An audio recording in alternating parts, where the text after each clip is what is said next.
In this presentation, I investigate the close relationship between the video game Inside of 2019 and the enforcement of behavioral routines on the human body in contemporary society.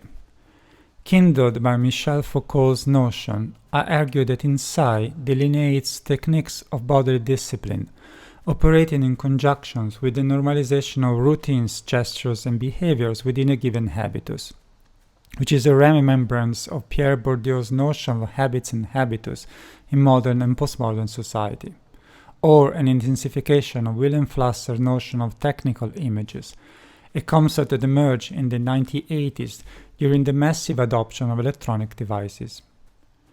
Bodily techniques in the game Inside suggest an environment conceived and organized to condition human beings to an unending sense of displacement, the opposite to anthropologist David Howe's notion of emplacement, where body, mind, and space form a continuum.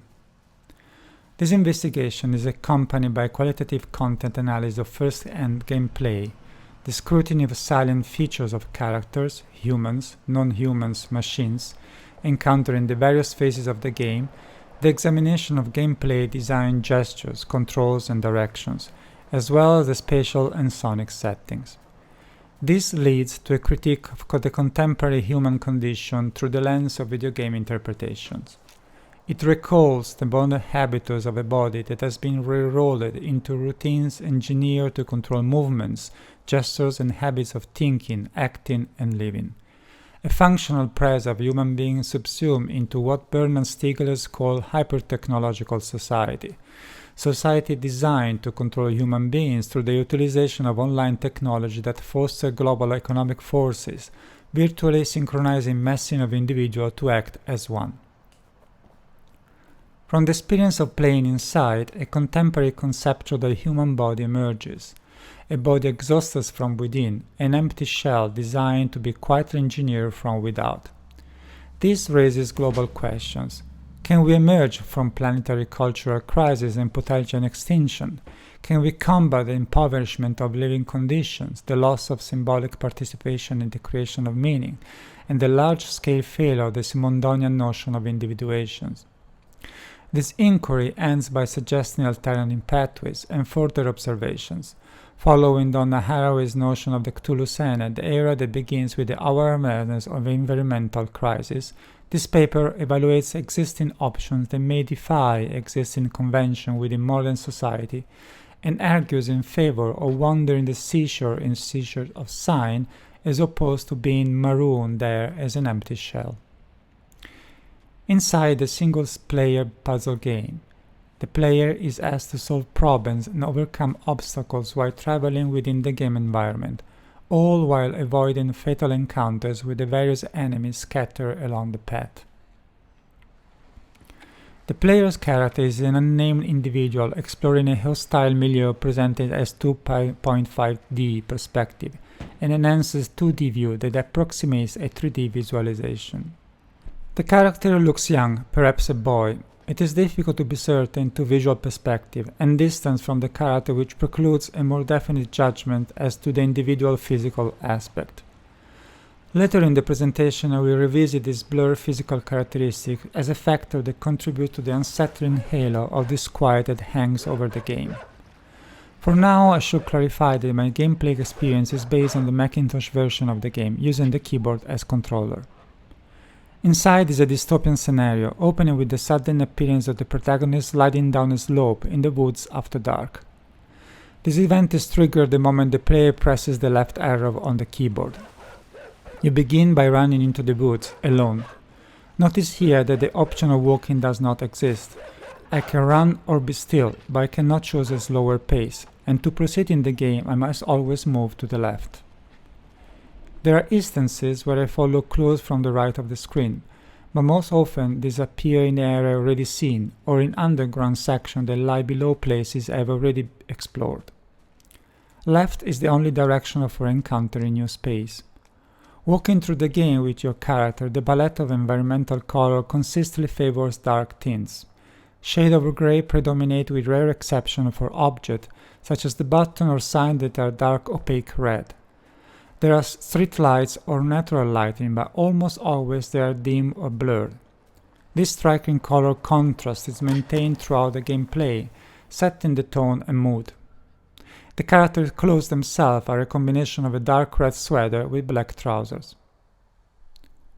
Just as the visual environment is defined by a limited color palette, action is confined to the narrow, restricted set of physical keyboard gestures. Left and right arrow for movement, up arrow for jump. Shift key combined with one of the arrows for more complex movements, such push or pull. 4 keys to define an odd set of movements that may allow survival in a hostile environment. The first obstacles to be encountered are fellow humans and a man's best friend, the hunting dog. If you are picked up by spotlight while you try to go behind trees building an object, you may be shot by a pistol or mauled by dogs unleashed by your enemies. When your character dies, you return to the last checkpoint automatically saved by the system. Notably, survival of an encounter is not an option. You either avoid your enemies or you die.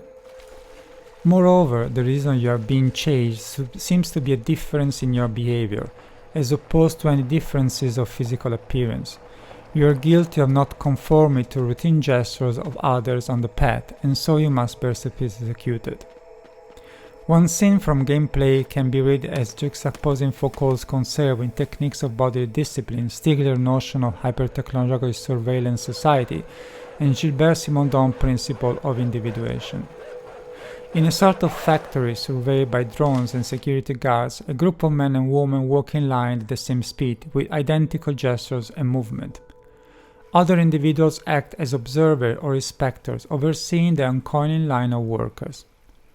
To survive these episodes of gameplay, you must imitate the behavior of those in line, blending into the mass of anodized zombie-like individuals, becoming like them, a pseudo-slave condemned to unknown labor in a rigid social system.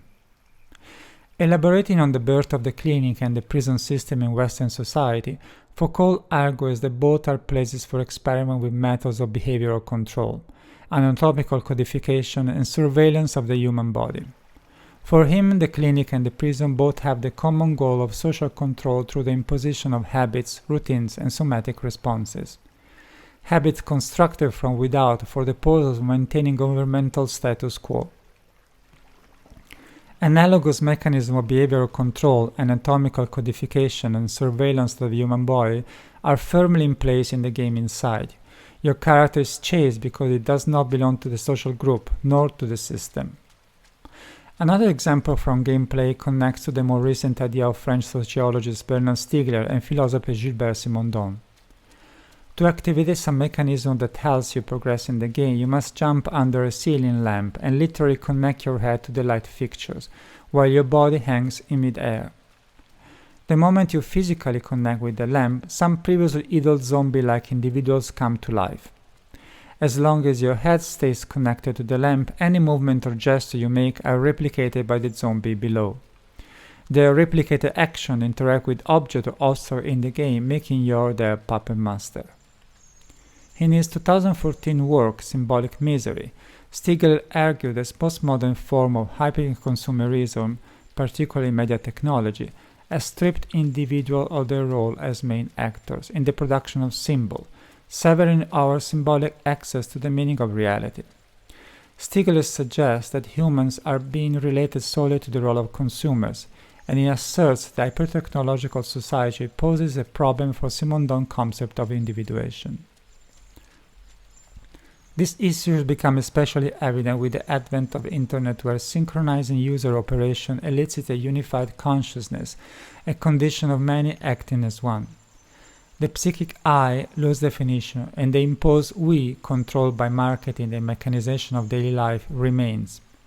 Simondon's theory holds that individuation cannot occur in isolation. It can never be mine alone, but always posits itself as an individuation of the group to which I relate. Thus, I participate in individuation through my engagement with the group to which I belong, together with others and with objects. Inside, your character is continuously positioned outside the social group, even when controlling it, as in the episode that connects your head to the light fixtures like a bulb. The members of the group have lost their individuality, denied by the system that keeps them idle until a master controls them. But your character, the master in this epithos, has no genuine relationship with the group. Members of the group are subpar individuals, empty shells living in a limbo, no longer able to be agents in the codification of reality and cut off from symbolic access of its meaning. The ceiling lights and the pack of zombies who act as puppets are a sinister reminder of Stigler's hyper-technological society, of the experience of the Internet, of the synchronization of user operation, of the circumstances of unified consciousness of many acting as one. Jumping to the end of the game inside. There are a few alternatives ending if you unlock certain secrets, but I'll focus on the main ending through a connection with American scholar Donna Haraway's Cyber Manifesto and her notion of the Cthulhu Sene. I will also envision further alternative endings and possible way out. At some point in the game, you come into contact with an organic floating mess, possibly a biotechnological experiment or a supernatural being. As a result, you become part of it, or more accurately, you control it, losing your original appearance as a human being and becoming a conglomerate of disparate limbs. A blob of body parts, legs, arms, flesh, and organic material. In this new body, you must rethink your gestures and movement. At times, your body mass increases by incorporating other human beings encountered on your path. You now resemble a spheroid with multiple extruding legs and arms, and you often roll rather than run, losing pieces of flesh or limbs in the process. In the final scene, you crash at high speed into the wooden wall, pass through it, and roll down a hill, ending your frantic run at the seashore, alone. The game ends. Here I notice that my end is my beginning. I started the game sliding down a slope, and I end by tumbling down a different slope. I started as a human being, but now I end as a shapeless organic mess, an alien form of life, or the result of a biotechnological experiment. Haraway's notion of Cthulhu Sene, the era that begins with our awareness of environmental and social crises, is relevant here. In her seminal essay, A Cyber Manifesto, she invited us to reflect on our hybrid technological-mediated existence. Having become chimeras, technologized beings, we live in assembled hybrids of machine and organism. Haraway argued that our lives, increasingly mediated by technologies, are more and more akin to cyborgs being continually disassembled and reassembled. For Haraway, this hybrid patchwork of collective and personal self seems to represent the fragmentation of the constantly interconnected human experience of modern times. Furthermore, in Primate Visions, Haraway observes and critiques the science used by primatologists across the 20th century as an experimental protocol that fostered bodily control, monitoring, and functional cybernetics. The game inside seems to allude to an analogous set of disturbing scenarios, but as in Haraway's latest writing, there are also possible ways out. In Inside, the alternative ending appears more positive. Having discovered the main machine that provides energy to the dystopian world, your character disables it. Here the game ends by hinting a new chapter, perhaps less grim. In Haraway's note of the Cthulhu Sene, a sense of kinship with other than human life forms emerges, postulating alternative ways of thinking and building contemporary society in relationship to the environment and the planet. I end this presentation with an awareness of having generated more questions than answers, even when these questions occasionally dress themselves up as answers, to quote one of my favorite comments from Wilhelm Flusser. My incursion into the game inside, alongside the consideration of hyper-technological society, techniques of regulation of the human body, and the notion of Cthulhu Sene, has attempted to challenge perception of the human body and the senses, and throw light on the condition of the contemporary social milieu.